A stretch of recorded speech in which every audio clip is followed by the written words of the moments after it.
Hey, good morning, everyone. It's 7 a.m. right there.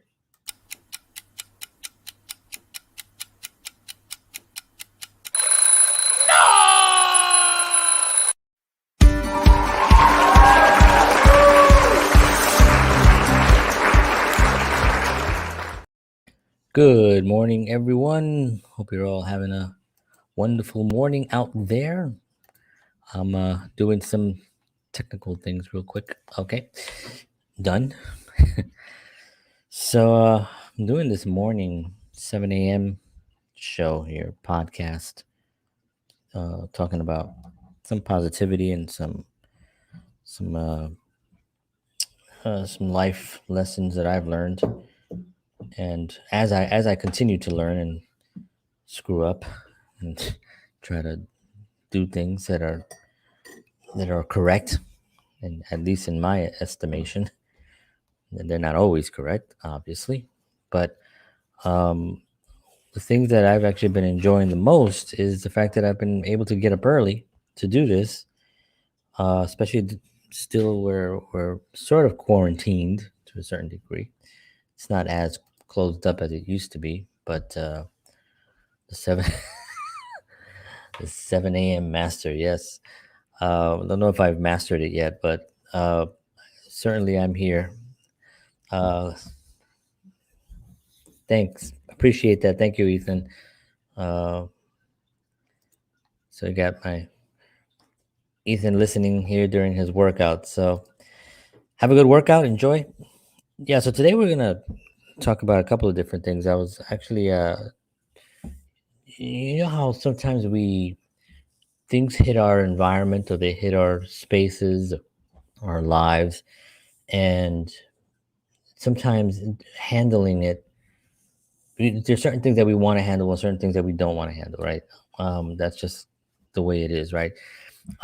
Taking the good and taking the with the bad, and you hear that a lot. You hear expressions like that. You hear people giving you that type of advice, which it seems sort of obvious, right?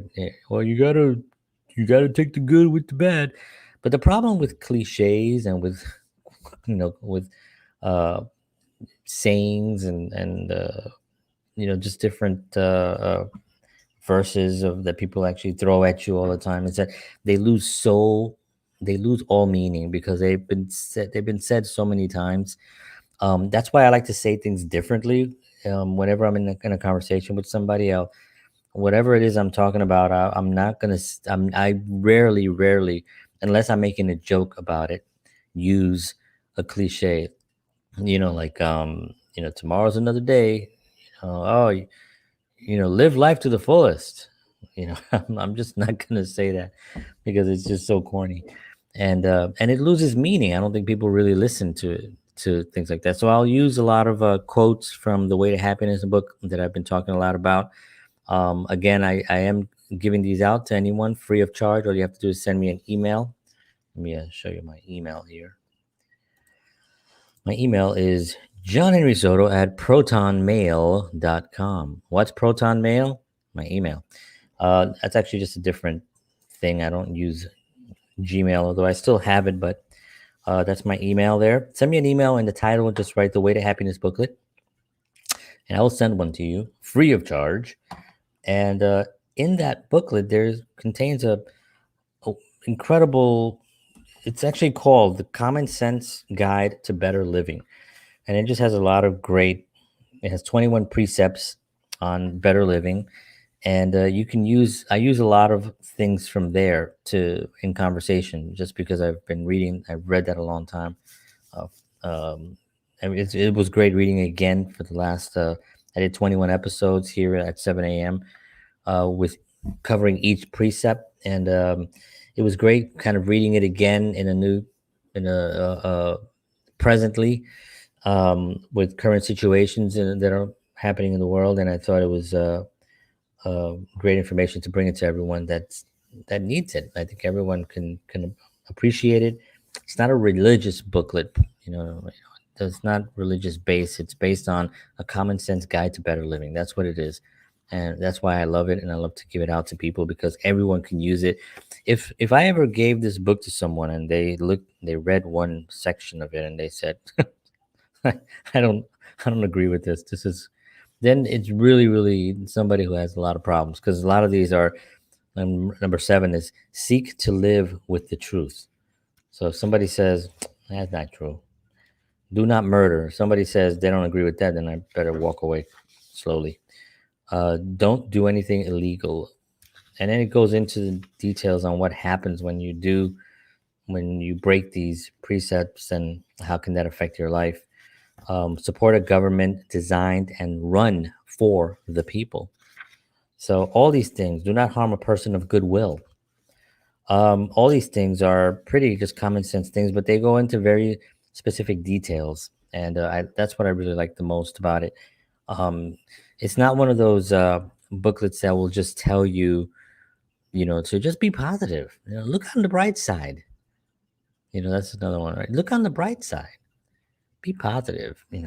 Um, it will tell you specifically why this precept, or why this common sense exists and was written in the booklet here by L. Ron Hubbard.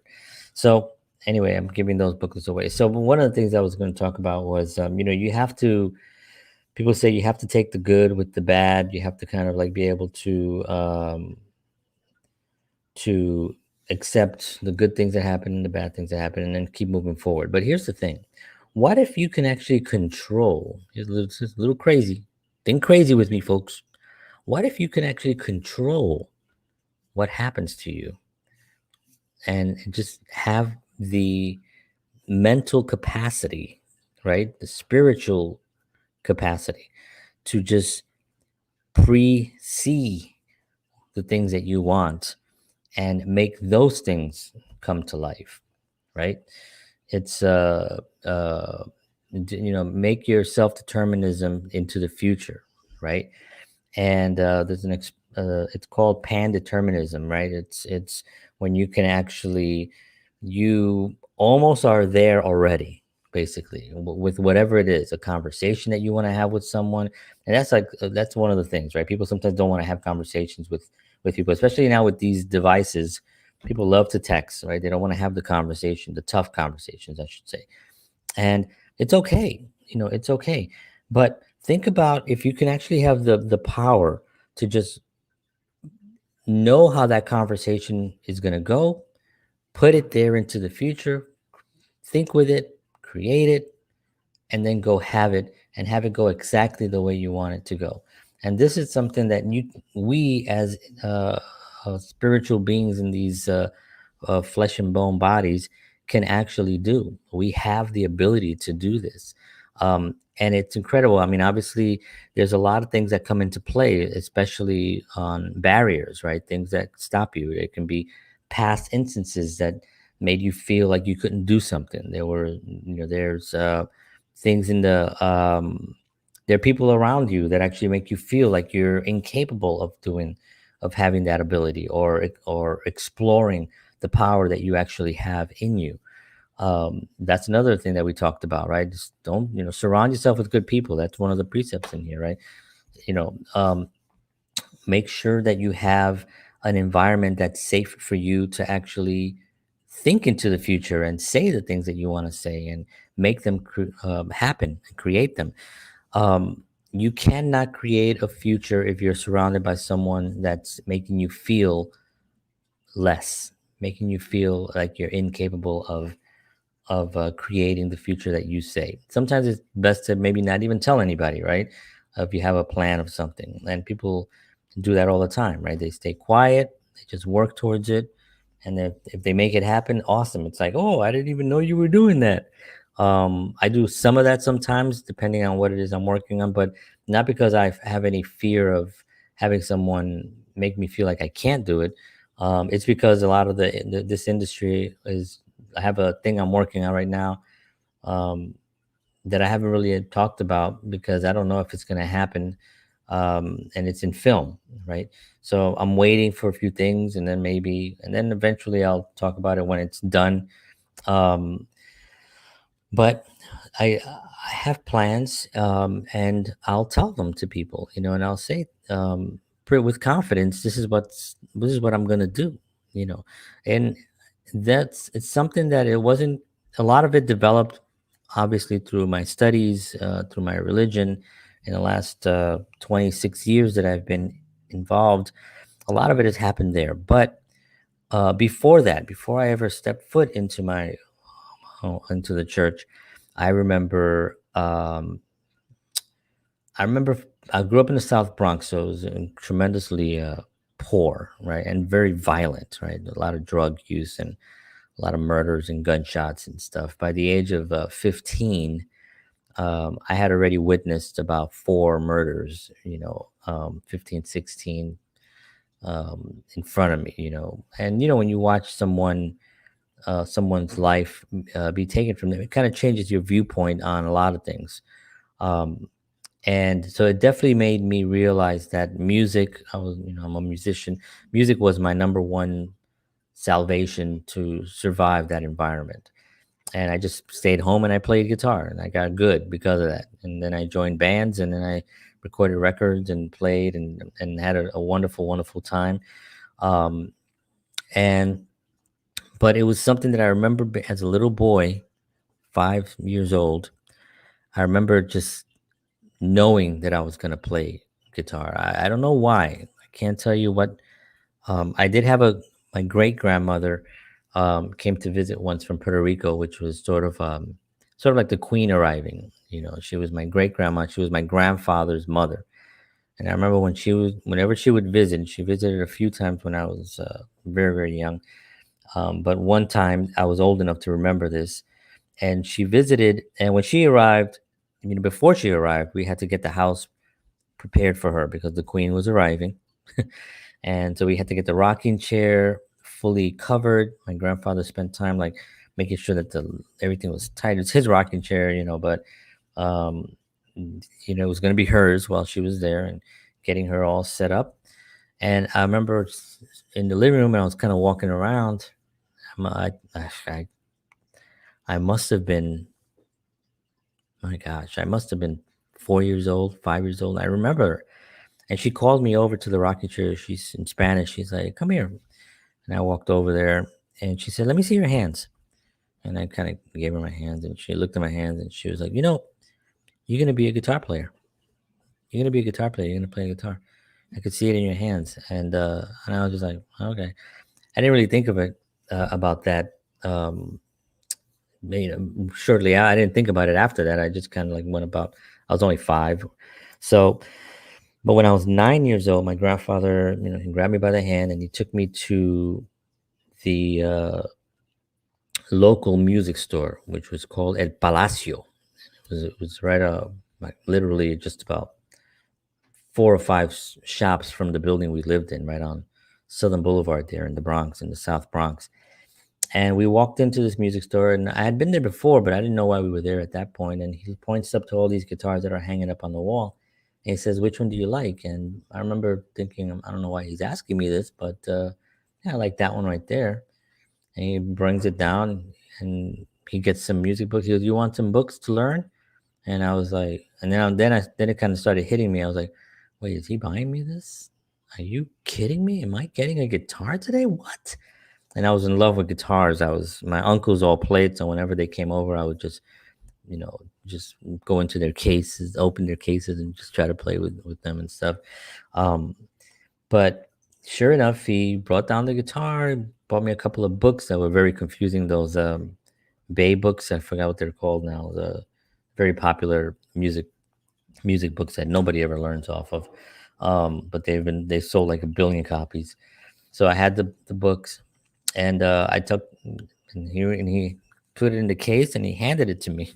Here, and I remember walking out and holding this guitar. I was flipping out, and so I got it. And my uncle came over, Tio Lalo.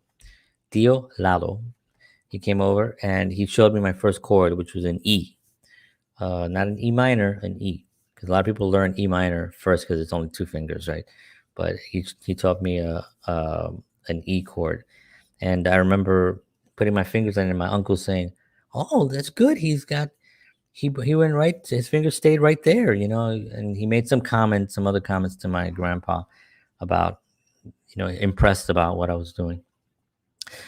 And then I began my journey. I began to play, and you know, and the reason I'm telling you this story is because when you're in an environment, you take the good with the bad.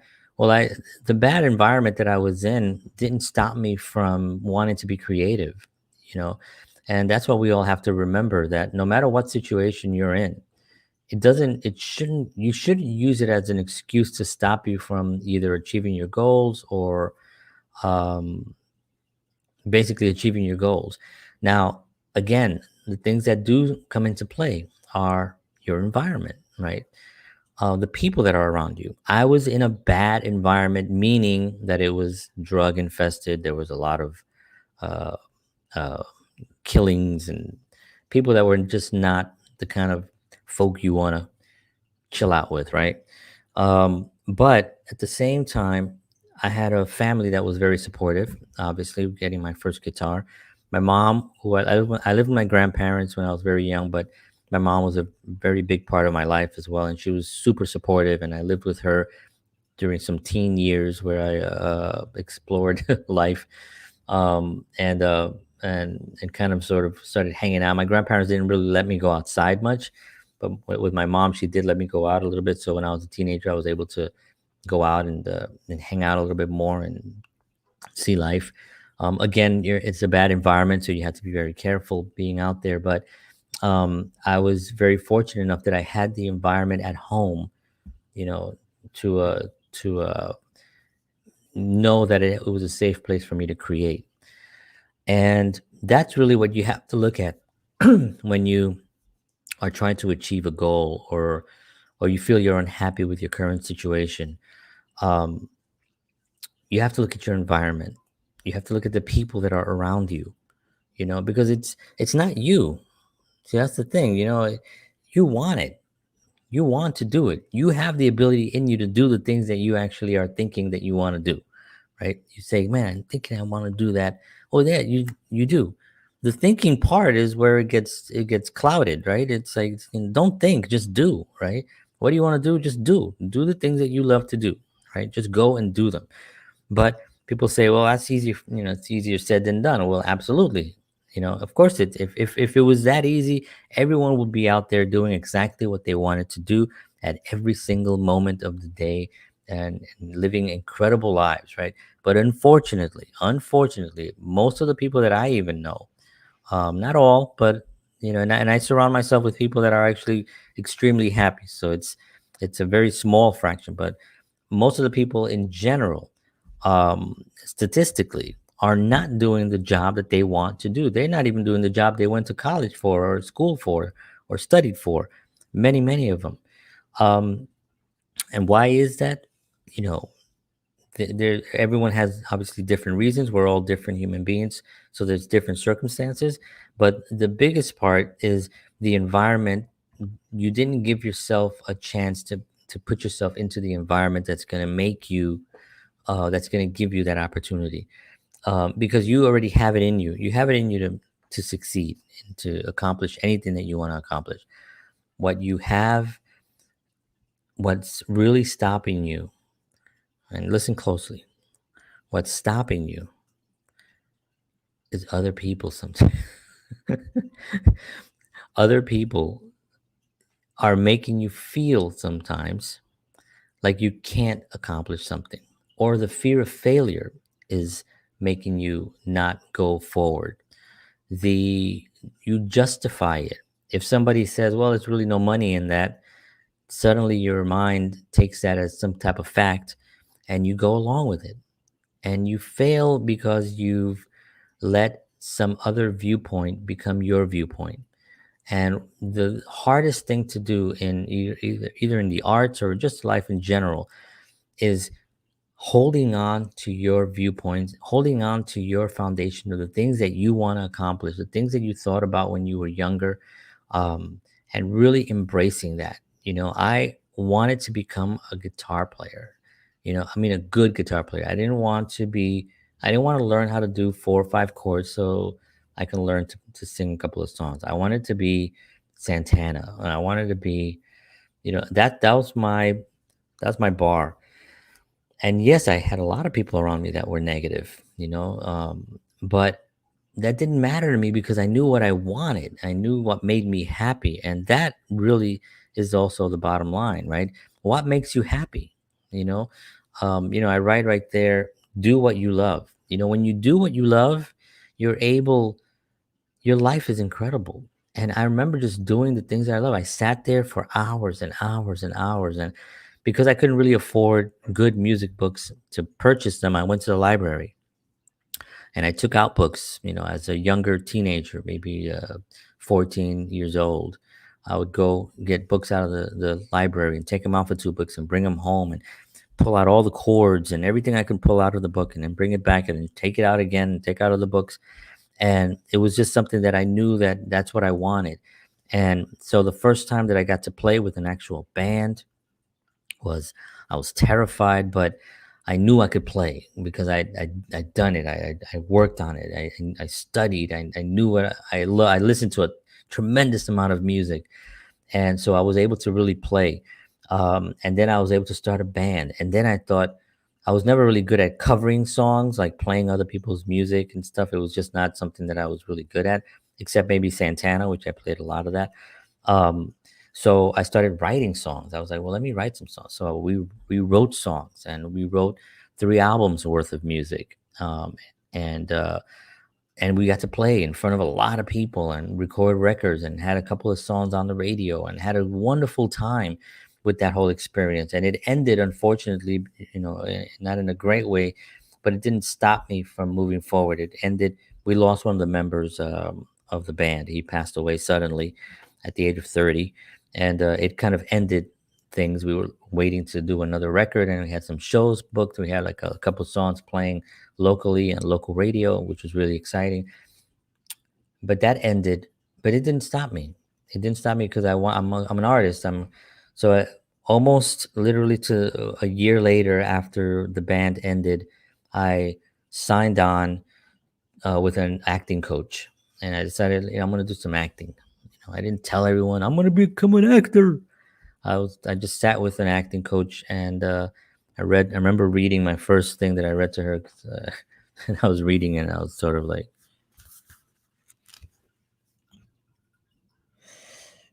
despite the, it was like literally, I'm walking through the field. I think it's okay for us. I mean, it was so bad.